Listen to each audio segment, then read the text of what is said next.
입니다. 하늘의 은혜와 축복이 우리 모두의 삶에 풍성히 임하게 되기를 간절히 바랍니다. 요즘 교회에 오면은 따뜻함을 많이 느끼게 됩니다. 아무래도 반갑게 인사해 주시고 반겨주시는 분들이 계셔서 그런 것 같습니다.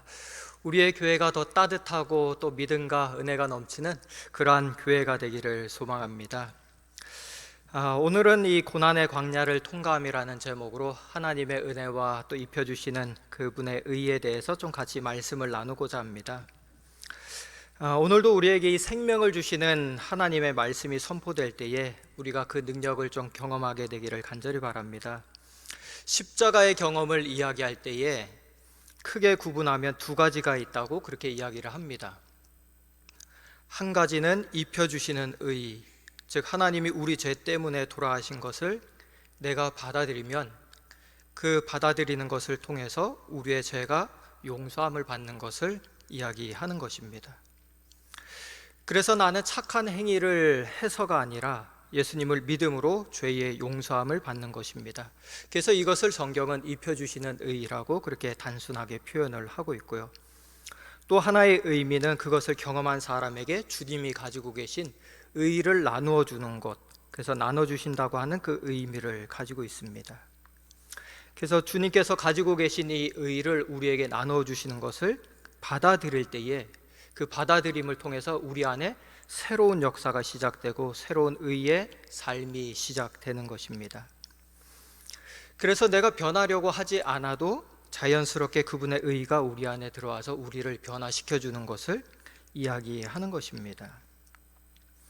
그래서 이러한 경험을 우리가 하게 되면은 점점 우리의 삶이 변화되고 또 예수님께로 이끌려가는 그러한 경험을 하게 되는데, 이러한 경험을 우리에게 직접적으로 보여주신 것이 바로 십자가인 것입니다. 십자가 위에서 우리의 모든 죄의 문제가 해결되었고, 그것을 바라볼 때에 나의 죄를 대신해서 죽으신 예수 그리스도의 의를 입게 되고 그것을 받아들일 때에 우리의 삶이 변화되는 그 시작점을 우리가 바라보게 되는 것입니다. 오늘은 저희가 성경을 좀 같이 찾아서 읽도록 하겠습니다. 히브리서 12장 2절에 있는 말씀입니다. 여러분 가지신 신학성경 히브리서 12장 2절에 있는 말씀을 찾아서 같이 읽어보도록 하겠습니다. 히브리서 12장 2절 말씀 찾으셨으면 저희가 같이 한번 읽어보도록 하겠습니다. 히브리서 12장 2절입니다. 시작. 믿음의 주요 또 온전하게 하시는 이인 예수를 바라보자. 그는 그 앞에 있는 기쁨을 위하여 십자가를 참으사 부끄러움을 개의치 아니하시더니 하나님 보좌 우편에 앉으셨느니라. 믿음의 주인이요 나를 온전하게 하시는 이인 예수님을 바라보자고 하는 것, 왜냐하면 그분을 바라볼 때 그분께서 우리를 온전하게 해주시기 때문입니다. 그래서 내가 온전하기를 원한다면 그분을 우리는 반드시 바라보아야 하는 것입니다. 구약 성경에서 이 노아를 이야기할 때에 노아는 하나님과 동행하였으니 완전한 자다 이렇게 표현을 했습니다. 그래서 하나님과 동행하면은 우리가 완전해지는 것을 성경은 이야기하면서 내가 완전하려고 노력하는 것이 아니라 그분이 우리 안에 들어오시는 것, 그것을 인정하고 받아들이게 될 때에 우리가 완전을 경험하게 된다라고 이야기를 합니다.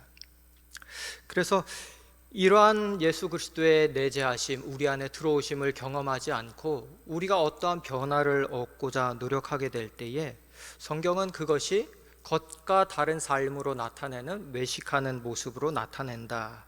그래서 바리새인들이 그러한 삶을 산 것에 대해서 이야기를 하고 있습니다.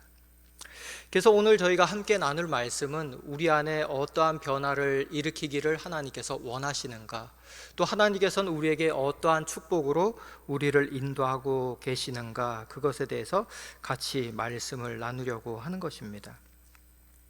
그래서 하나님께서는 이 예수님을 통해서 우리를 계속해서 만나고자 하시는 것입니다. 그래서 우리에게 제시된 것이 바로 이 십자가였고, 이 예수님께서는 십자가에 달리시기 전에 광야의 놋뱀이라는 형태로, 뱀의 형태로 이 장대 위에 매달리게 되는 그러한 역사적인 사건을 기록해 놓게 됩니다. 그때 이 불뱀에 물린 많은 사람들이 어떻게 하면 생명을 얻게 되었습니까? 아주 단순하게 쳐다보면 살게 되었던 것입니다. 예수님을 받아들이기만 하면 치료가 되는 것입니다. 그 뱀이 상징하는 것은 무엇입니까? 계시록에서 이 뱀이 상징하는 것은 사단이고 옛뱀 곧 마귀를 상징하는 것이지만, 이 구약 성경의 이 장대에 매어 달린 이 뱀은 이 죄 그 자체가 되신 저주받은 존재로서 죄가 돼서 죽으실 그분을 나타내신 것입니다. 바로 그 뱀의 존재로 죽으실 수밖에 없게 되신 분이 예수 그리스도이심을 이야기해 주는 것입니다. 그래서 이것을 받아들이는 것이 기독교의 가장 중요한 핵심인 것입니다. 그래서 그분을 받아들일 때에 우리 안에 새로운 생명이 들어오는 것이고, 우리는 그분의 의를 힘입어서 살아가게 되는 것입니다.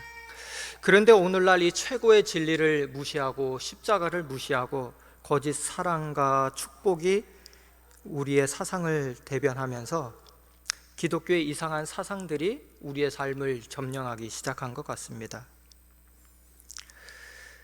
요한복음 3장 14절 말씀을 제가 읽어드리겠습니다. 모세가 광야에서 뱀을 든 것 같이 인자도 들려야 하리니 이는 저를 믿는 자마다 영생을 얻게 하려 하심이니라.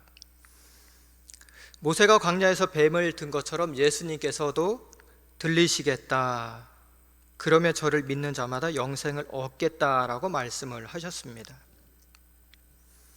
그래서 영생을 얻는 조건을 말씀하시면서 선한 행동을 해서 영생을 얻는다라고 말씀하시지 않고 믿는 자라고 분명히 말씀을 하셨어요.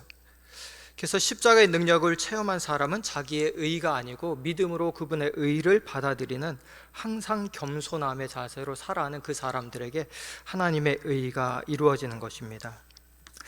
이제 여러분들에게 좀 한 사진을 보여드리려고 합니다. 여러분이 보시는 이 사진은 이 판타나우라고 하는 그 섬에 있는 큰 식물인데, 이것은 자이언트 수련이라고 하는 것입니다.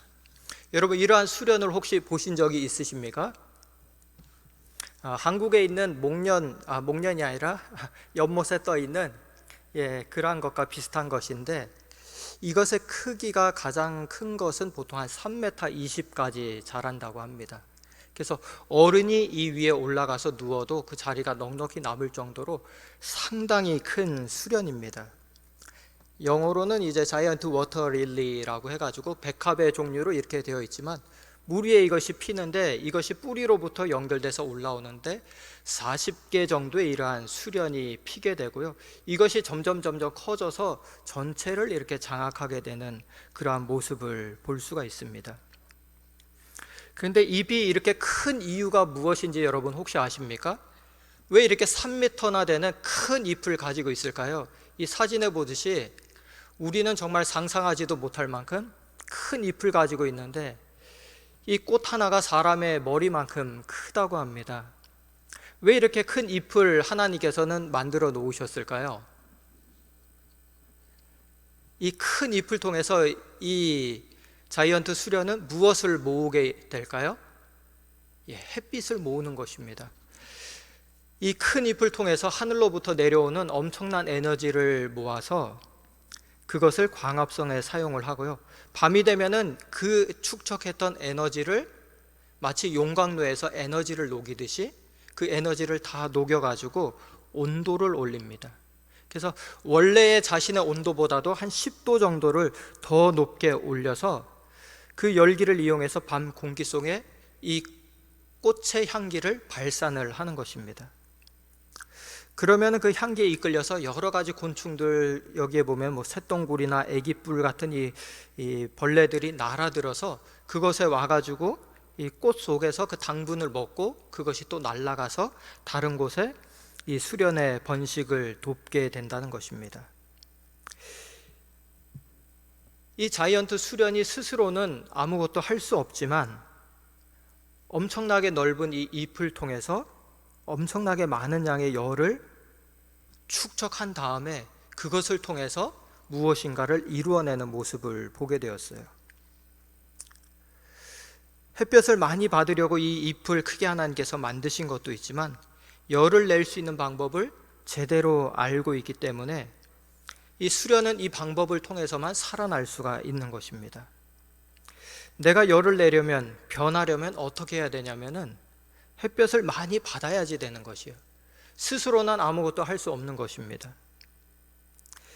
이 모습을 보면서 어쩌면 우리는 스스로 어떠한 열도 낼 수 없고 에너지도 만들어낼 수 없지만 마치 큰 잎을 통해서 하늘로부터 많은 에너지를 축적하는 것처럼 우리가 예수님으로부터 얼마나 많은 하늘의 사랑과 은혜와 축복을 받고 그것을 우리가 충전하느냐에 따라서 우리는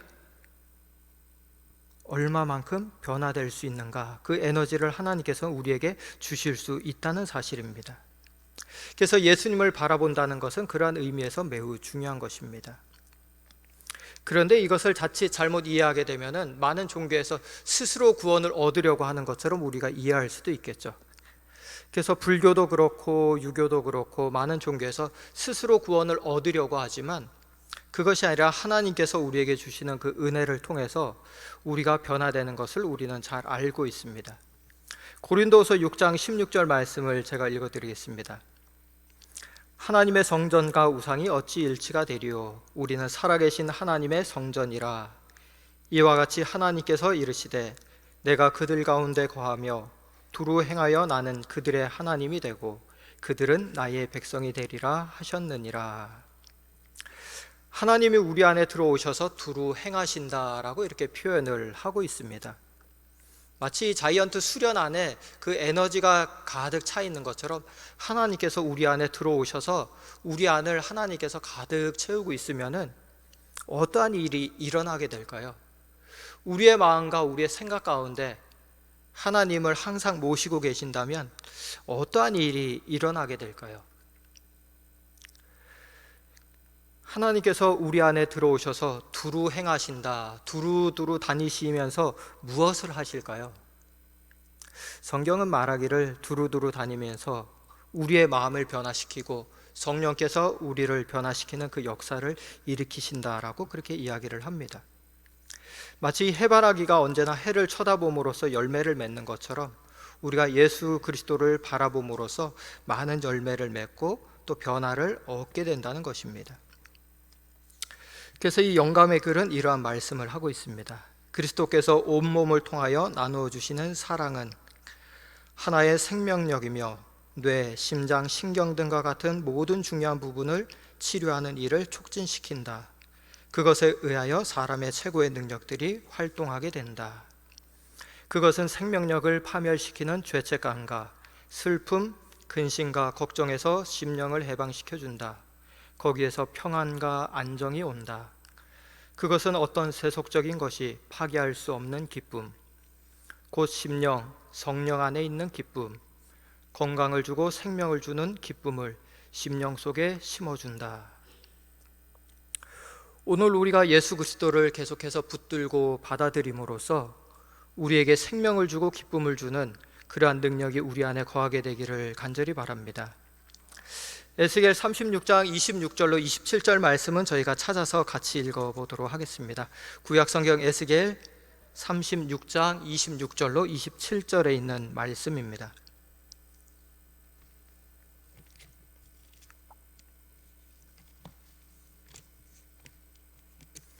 에스겔 36장 26절로 27절에 있는 말씀입니다. 찾으셨으면 다 함께 읽겠습니다. 시작. 또 새 영을 너희 속에 두고 새 마음을 너희에게 주되 너희 육신에서 굳은 마음을 제거하고 부드러운 마음을 줄 것이며 또 내 영을 너희 속에 두어 너희로 내 율례를 행하게 하리니 너희가 내 규례를 지켜 행할지라. 이 말씀대로라면 하나님께서 우리에게 새로운 영을 넣어주시겠다. 그럴 때야 착한 일을 할 수 있다, 선한 일을 할 수 있다라고 이렇게 이야기하고 있는 것입니다. 우리가 스스로 만들어내는 것이 아니라 그분이 우리 안에 넣어주실 때에 우리가 선한 사람으로 거듭나게 되는 것입니다. 여러분, 우리의 인생길을 돌아볼 때에 우리의 인생길은 산을 오르는 것과 같으신가요? 아니면은 끝도 보이지 않는 광야를 걷는 것과 같으신가요? 저는 지금까지의 삶을 되돌아보면서 나의 삶은 어쩌면 산을 오르는 것과 같다라는 생각을 하게 되었습니다. 때로 어떠한 목표를 정하고 그것을 이루기 위해서는 계속해서 노력해서 올라가서 그 목표를 성취하는데, 그것을 성취하고 나면은 그 다음에 또 다른 목표가 생기고 또 다른 목적이 있는 것을 보게 됩니다. 그런데 어느 날 장례식장에 가서 보면은 이 세상을 떠난 고인들의 삶을 가만히 돌이켜보면서 인생은 절대로 성공이 인생을 말하는 것이 아니라는 것을 알게 되었습니다. 성공보다도 훨씬 더 중요한 것이 있다는 것을 알게 된 것입니다. 그것이 무엇이냐면은 인생이 제대로 된 목적지에 도착을 하겠느냐 하는 것입니다. 인생을 살아가는 게 결국 꼭 가야 되는 목적지가 있는데, 그 목적지를 가지 못한다면은 그 인생은 헛수고인 인생인 것입니다. 그래서 인생은 어쩌면 정복을 해야 되는 산을 올라가는 개념이 아니라 계속해서 우리의 눈에 보이지는 않지만 마치 광야의 길을 가는 것처럼 그 끝이 보이지 않지만 계속해서 한 고비를 넘고 또 그 다음에 고비를 넘으면서 하나님과 함께 가야지만 되는 이 광야길이라는 생각을 하게 되었습니다. 왜 그러한 생각을 하게 되었냐면은 이 큰 산들을 이야기할 때는 성경에서는 변함없는 하나님의 모습을 묘사할 때에 이 산을 사용했습니다. 그래서 산은 변하지가 않지만 이 사막의 모습을 생각할 때 이 사막은 변화무쌍하게 변하는 모습을 보게 되었습니다.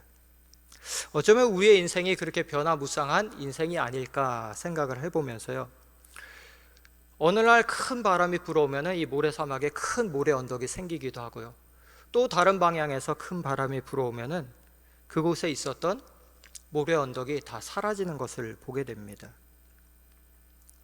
산에서 길을 잃으면 좀 고생하고 돌다가 다시금 밑으로 내려오면 되지만 사막에서는 길을 잃어버리면 살아나오기가 쉽지 않습니다. 산에 오를 때는 어쩌면 혼자 가도 되지만 이 사막이라는 곳은 혼자 간다면 결코 다시 나오기 쉽지 않은 곳이 바로 이 사막입니다.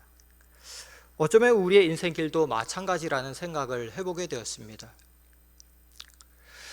어쩌면 산에 올라갈 때는 올라가다가 힘이 들면 중간에 내려오면 되지만 사막은 힘들다고 중간에 돌아 나올 수가 없는 것입니다.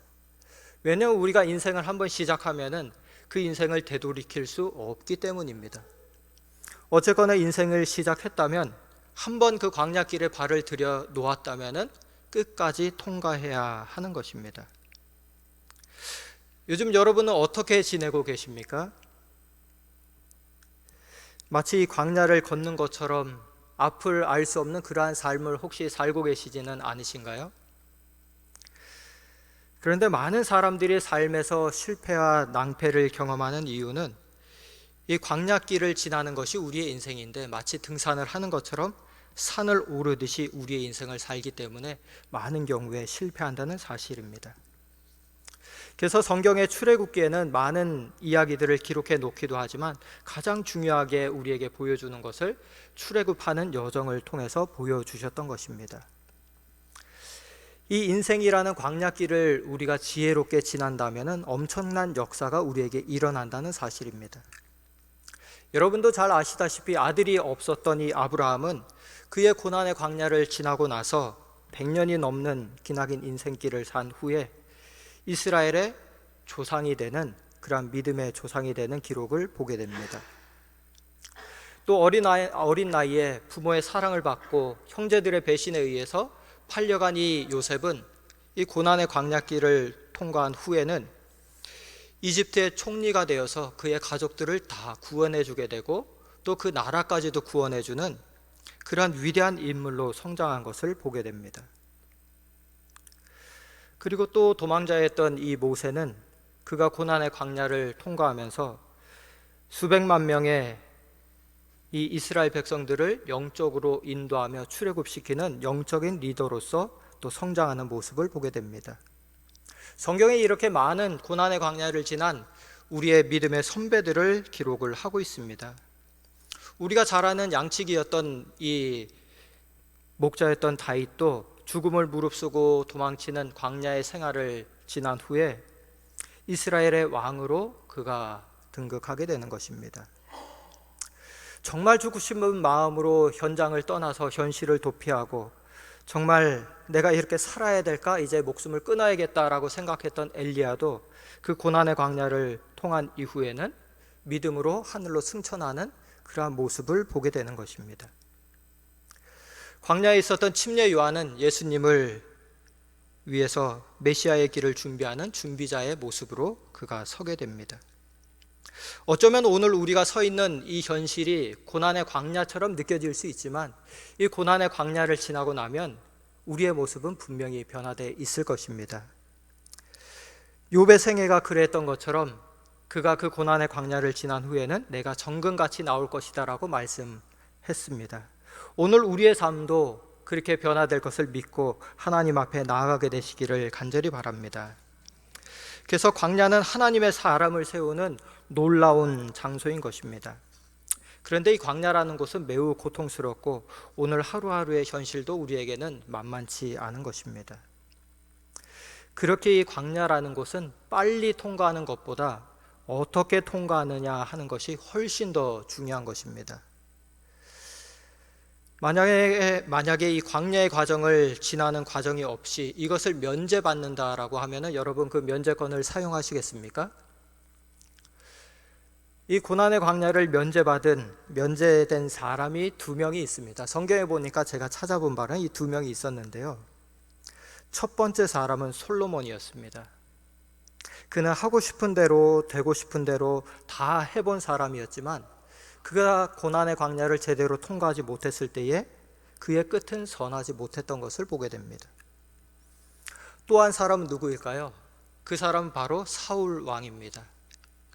그는 다른 사람보다도 키도 월등하고 외모도 훌륭한 사람이었지만 자기 소견에 옳은 대로 살아가고 고난의 광야를 지나지 않고 그의 인생의 마지막을 향해 갔을 때에 그의 끝도 결국은 좋지 않았던 모습을 보게 됩니다. 광야를 통과하지 않은 채 고난의 광야를 통과하지 않고 그저 성공하기만 하고 되고 싶은 대로 되고 하고 싶은 대로 하는 사람이 복받은 사람처럼 보이지만 사실은 성경에서 그 사람들은 복받은 사람이 아님을 이야기하고 있습니다. 오늘 우리가 누릴 수 있는 가장 큰 축복은 고난의 광야 속에 있다 할지라도 하나님께서는 우리와 함께 계시다는 그 사실을 믿고 기억하는 사람이 가장 큰 축복을 받은 사람임을 기억하게 되시기를 간절히 바랍니다. 이 출애굽기와 민수기에는 이 광야길을 살아가는 이스라엘 백성들에게 매일같이 만나가 내렸다는 사실을 기록하고 있습니다. 출애굽기 16장 35절에 있는 말씀입니다. 사람이 사는 땅에 이르기까지 이스라엘 자손이 40년 동안 만나를 먹었으니 곧 가나안 땅 접경에 이르기까지 그들이 만나를 먹었더라. 민수기 11장 7절과 9절에는 이 만나는 가시와도 같고 모양은 진주와도 같았고 밤에 이슬이 진영에 내릴 때에 만나도 함께 내렸더라 이렇게 기록을 합니다. 요즘은 참 저희가 먹고 살기 쉬운 세상이라고 생각을 합니다. 오늘 아침에 일찍 주문하면 저녁에 로켓 배송되는 걸 여러분 경험하셨습니까? 또 오늘 저녁에 주문을 하면은 인터넷으로 주문만 하면은 내일 아침에 와 있더라고요. 그래서 새벽 배송도 되고 로켓 배송도 되는데요. 성경을 보면서 이 민수기와 출애굽기 16장에 아침마다 이 만나가 내렸다라고 하는 이 모습을 보면서 이 로켓 배송의 시작은 하나님이 하셨구나 하는 것을 알게 되었습니다. 새벽 배송을 매일같이 해주시는 거죠. 만나를 보내주시는 것입니다. 제가 이것을 한번 좀 대충 계산을 해보았는데요. 매일매일 만나를 먹은 이 사람들이 얼마나 좋았을까요? 식비가 하나도 들지 않잖아요. 그래서 기본적인 식비를 대충 계산을 해보았습니다. 하루에 한 끼씩 쉽게 계산을 해서 5,000원 정도씩만 제가 계산을 해보았고요. 하루에 3번이면 15,000원 들고요. 한 달이면 30일에 45만 원이 듭니다. 그래서 1년 12달을 계산해 보니까 한 560만 원인데요. 요것을 40년 먹었더니 얼마가 됐을까요? 2억 2,400만 원이더라고요. 그래서 1인당 2억 2,400만 원어치씩 음식을 제공했는데요. 1인당 2억 2,400만 원을 몇 명이 먹었을까요? 200만 명이 먹었어요. 어마어마한 양이지 않습니까? 15톤 트럭으로 실어 날라도 이것은 불가능한 숫자입니다. 하루 종일 그 음식만 날라도 불가능한 엄청난 양이에요. 그래서 전체를 계산해 보면 거의 400조가 넘는 엄청난, 대략 그렇게 계산이 나오더라고요. 정말 어마어마한 은혜가 아니고는 해석이 되지 않는 것을 보게 되었습니다. 그래서 이 광야라고 하는 곳은 사람의 힘으로 뭘 구할 수 있는 것도 문제를 해결할 수 있는 곳도 아닌 것을 알게 되었고요. 오직 누구만이 가능하신 곳이에요? 하나님만 가능하신 곳이에요. 그것은 무엇을 의미할까요? 오늘 우리의 인생을 우리가 해결하려고 아무리 발부덩치고 세상의 방법을 갖다 써도 우리는 우리의 문제를 해결할 수 없다는 것입니다. 하지만 누가 함께 하시면 이 문제가 간단하게 해결될까요? 하나님께서 해결해 주시는 것입니다. 신명기 8장 1절에 있는 말씀입니다. 내가 오늘 명하는 모든 명령을 너희는 지켜 행하라. 그리하면 너희가 살고 번성하고 여호와께서 너희의 조상들에게 맹세하신 땅에 들어와서 그것을 차지하리라. 세상의 기준은 애굽이 좋은 땅이지만 하나님의 기준은 광야가 좋은 땅입니다. 왜 그럴까요? 우리가 하나님과 더 가까워질 수 있고 하나님의 은혜를 경험할 수 있고 하나님의 역사가, 하나님의 구름 기둥과 불 기둥을 볼 수 있는 곳이 바로 광야이기 때문입니다. 그래서 여러분, 애굽의 삶을 너무 좋아하지 마시고 고난 속에 있다 할지라도 하나님과 함께하는 이 광야에서 하늘의 축복을 볼 수 있는 믿음의 삶을 살게 되시기를 간절히 바랍니다. 우리 눈에는 광야만 보이지만 고난의 광야를 지나면 젖과 꿀이 흐르는 가나안 땅이 기다리고 있습니다. 그것이 우리가 들어가야 할 약속의 땅인 것입니다. 그곳에 이르기까지 우리가 믿음으로 전진하고 고난의 광야에서 실망하지 마시고 이 광야를 통과하기까지 하나님을 믿음으로 승리하는 저희 모두의 삶이 되시길 바라면서 말씀 마치겠습니다. 오늘은 저희가 특별히 그룹 기도하는 시간을 좀 가지도록 하겠습니다. 여기에 4가지의 기도 제목을 좀 드렸는데요. 특별히 우리 방송으로 보시는 분들도 이 제목을 위해서 가족들과 또 같이 있는 분들과 같이 기도해 주시면 감사하겠습니다. 우리 앞뒤로 3분에서 또 5명 정도씩 이렇게 그룹을 만드셔서 서로의 기도 제목을 물어보시고 서로의 건강을 위해서 또 서로의 기도 제목을 위해서 기도해 주시고요. 특별히 지금은 중간고사를 치르고 있습니다. 그 학생들을 위해서 기도해 주시고 또 각 학과의 선교를 위해서 기도해 주시고 각 그룹별로 기도해 주시고 마치도록 하겠습니다. 음악 틀어주시면 음악 들으시면서 그룹별로 기도하는 시간 갖도록 하겠습니다. 우리 가까운 그룹끼리 이렇게 모이셔서 기도하시면 되겠습니다.